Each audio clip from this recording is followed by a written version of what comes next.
Assalamualaikum warahmatullahi wabarakatuh. Izin berkenalan.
Assalamualaikum warahmatullahi wabarakatuh. Izin memperkenalkan diri. Nama saya Brian Hadi Wiryawan dari Teknik Perkapalan dengan NPM 2406486806.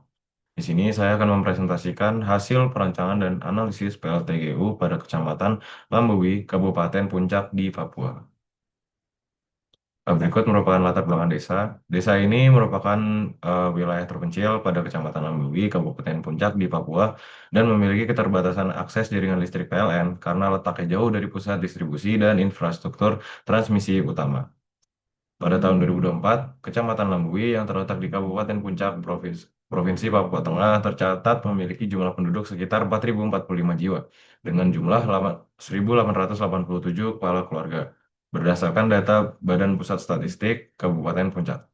Dari data tersebut, dapat diperkirakan bahwa rata-rata setiap rumah tangga di Kecamatan Lambewi terdiri dari 2 hingga 3 orang anggota keluarga. Meskipun demikian, menurut BPS, seluruh rumah tangga di Kecamatan Lambewi belum menggunakan listrik dari PLN maupun sumber non-PLN. Hal ini menunjukkan bahwa masyarakat di wilayah pegunungan ini belum memiliki akses listrik memadai dan masih bergantung pada penerangan sederhana seperti lampu minyak atau baterai untuk kebutuhan sehari-hari. Berikut merupakan sumber yang saya ambil untuk data-data yang saya eh, inputkan pada PowerPoint saya ini. Tujuan perancangan dari PLTGU ini yaitu untuk menganalisis penerapan sistem siklus termodinamika menggunakan Rankine, Brayton, dan kombinasi keduanya untuk mengetahui sistem mana yang paling efisien dan sesuai diterapkan di wilayah pedesaan seperti Kecamatan Lambewi yang memiliki keterbatasan jaringan listrik PLN.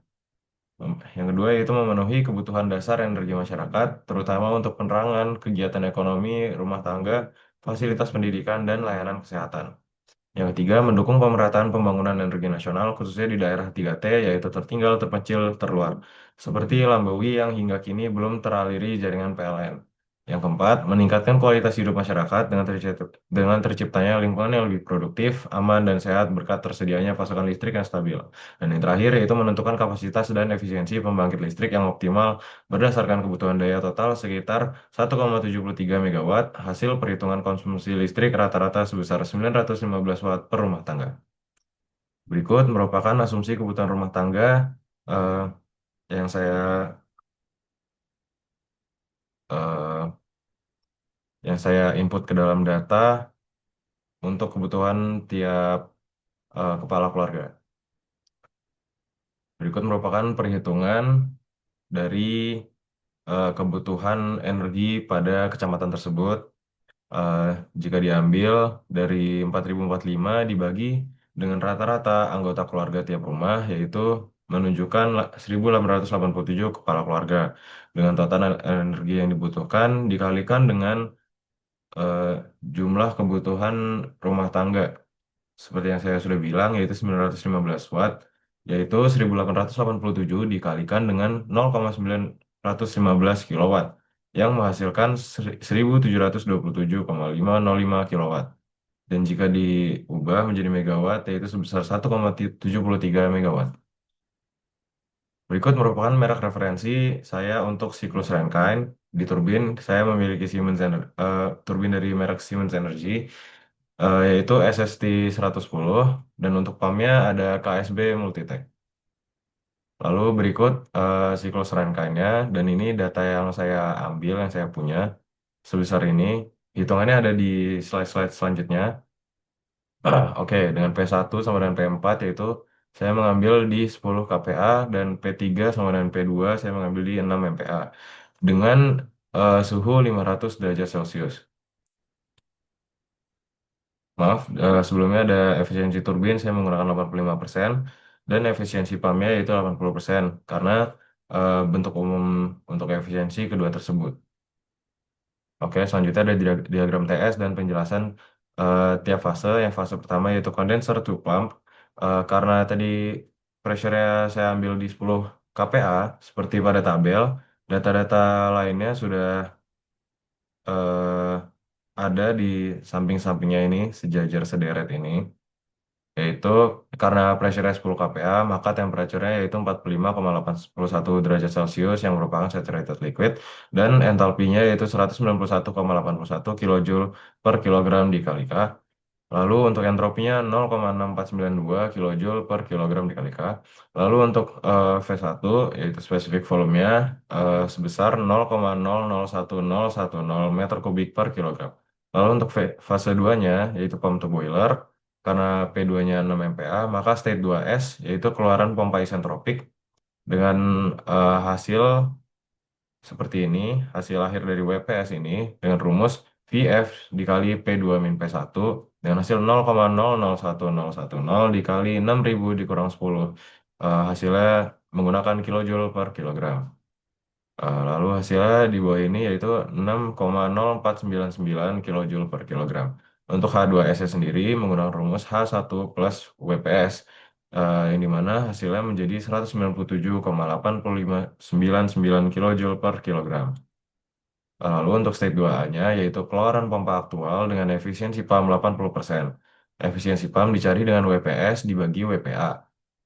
Maka hasil WPA yaitu 7,56375 kilojoule per kilogram. Dengan H2A yaitu menggunakan rumus H1 plus WPA sama dengan 199,372 kilojoule per kilogram. Pada P 6 MPa dengan eh, saturasi dibulatkan menjadi 275. Lalu untuk HF dari 6 MPa yaitu 1213,8 kilojoule per kilogram. Lalu untuk H2-nya yaitu lebih kecil daripada HF-nya sendiri yang menandakan compressed liquid. Lalu untuk phase 3-nya yaitu boiler to turbine, eh, P3 sama dengan 6 MPa dan dengan suhu T3 sama dengan 500 derajat Celcius. Karena saya mengambil 500 derajat Celcius, maka tertera bahwa H3-nya yaitu 3.427,6 kilojoule per kilogram dan S3-nya sebesar 7,5410 kilojoule per kilogram dikali K. Lalu untuk phase 4, yaitu turbin to condenser dengan P4 sama dengan 10 kPa, yaitu bisa dilihat bahwa saya sudah menemukan X dan H4-nya dengan X yaitu 0,918955 dan H4-nya 23899,91069 kilojoule per kilogram. Lalu untuk state 4A-nya menggunakan efisiensi turbin sebesar 85%, eh, maka ditemukan bahwa H4A-nya yaitu sebesar 2544,89. Lalu ini untuk rencana daya dari siklus Rankine dengan W turbin sebesar 1033,19 kilojoule per kilogram dan W pump-nya sebesar 7,562375 kilojoule per kilogram. W netnya menggunakan rumus WT dikurangin WP yaitu W turbin dan W pump, eh, maka hasilnya sebesar 1025,627 kilojoule per kilogram. Lalu untuk M-nya sendiri, M dotnya ditemukan sebesar 1,6876 kilogram per second dengan Q in menggunakan H3-H2A sebesar 3223,7276 kilojoule per kilogram. Lanjut, untuk efisiensi thermal dari siklus Rankine ini, menunjukkan bahwa efisiensi Rankine sebesar 0,3182 atau jika dipersenkan yaitu sebesar 31,82%. Oke, lanjut untuk siklus Brayton, saya menggunakan merek referensi yaitu Opera OP16. Kompresornya sudah built-in atau udah integrated di dalam turbinnya sendiri. Oke, berikut merupakan siklus Brayton dengan data yang saya ambil dengan RP sebesar 6,7, T1-nya 303 Kelvin, T3 1300 Kelvin dengan efisiensi turbin 85% dan efisiensi kompresor sebesar 80%. Angka berikut saya ambil karena eh, seperti pada siklus Rankine yang sudah saya jelaskan, eh, karena keduanya merupakan hasil umum dari kedua efisiensi. Lalu berikut untuk diagram TS dan penjelasan tiap fase.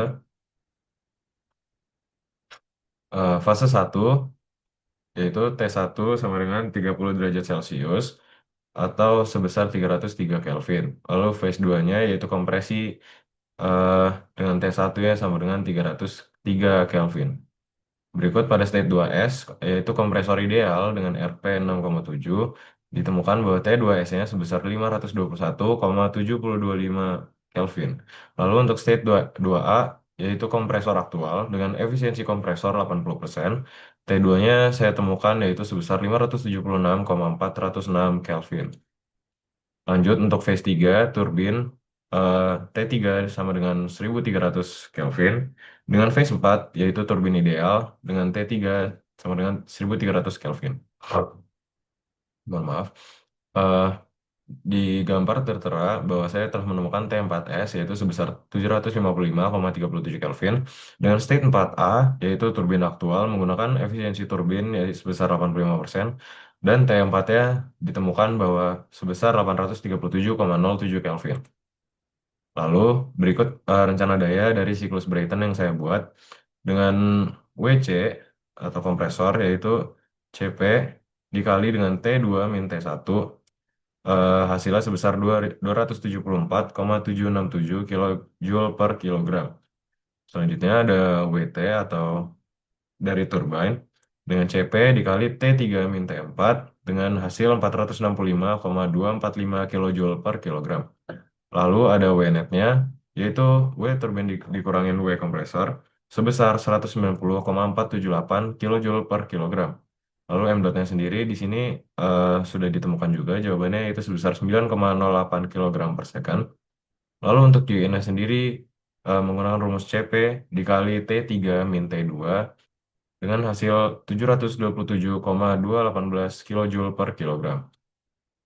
Dengan efisiensi thermal, siklus Brayton sebesar 0,2619 atau jika dipersenkan menjadi 26,19%. Berikut merupakan siklus combine yang telah saya buat. M dotnya sendiri dan RP-nya ini merupakan data dari siklus Rankine dan Brayton. Bisa dilihat bahwa di sini eh, merupakan bentuk yang sudah saya combine dari keduanya, yaitu Rankine dan Brayton menghasilkan bentuk seperti ini. Lalu berikut merupakan diagram TS dan eh, penjelasan siklus combine-nya ada di slide selanjutnya.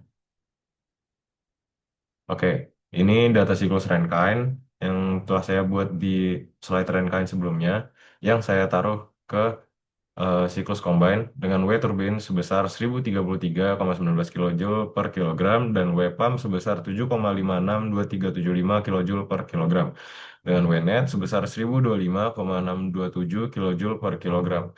F dot sebesar 1,6876 kilogram per second dengan Q in 3223,7276 kilojoule per kilogram. Selanjutnya ada data siklus Brayton pada combine. Berikut WC sebesar 274,767 kJ per kilogram dengan WT sebesar 465,245 kJ per kilogram. Lalu ada WNet yaitu sebesar 190,478 kJ per kilogram dan M dot sebesar 9,08 kg per second dengan Q in sebesar 727,218 kJ per kilogram. Berikut merupakan perhitungan siklus combine. Yang pertama saya ada mass flow rate combine cycle di sini menggunakan E in sama dengan E out. Dengan hasil akhir ms per mg menunjukkan hasil bahwa 0,1259 yaitu sebesar 0, ya, yang jika saya bulatkan hasil akhirnya yaitu 0,126. Selanjutnya ada Wnet combined, eh, Wnet sama dengan Wnet G ditambah Y Wnet S. Hasilnya sebesar 319,70 kilojoule per kilogram. Lalu ada efisiensi thermal dari siklus combine ini sendiri menunjukkan hasil sebesar 0,4396 jika dipersenkan menjadi 43,96% dan jika lagi saya bulatkan menjadi 44%. Lalu kesimpulan dari ketiga siklus eh, yang sudah saya jelaskan sebelumnya menunjukkan bahwa lebih efisien menggunakan siklus combine, yaitu gabungan dari keduanya Rankine dan Brayton. Ya, mungkin cukup sekian dari presentasi saya kali ini. Mohon maaf bila ada salah kata atau kekurangan. Eh, Kurang lebihnya mohon maaf. Wassalamualaikum warahmatullahi wabarakatuh.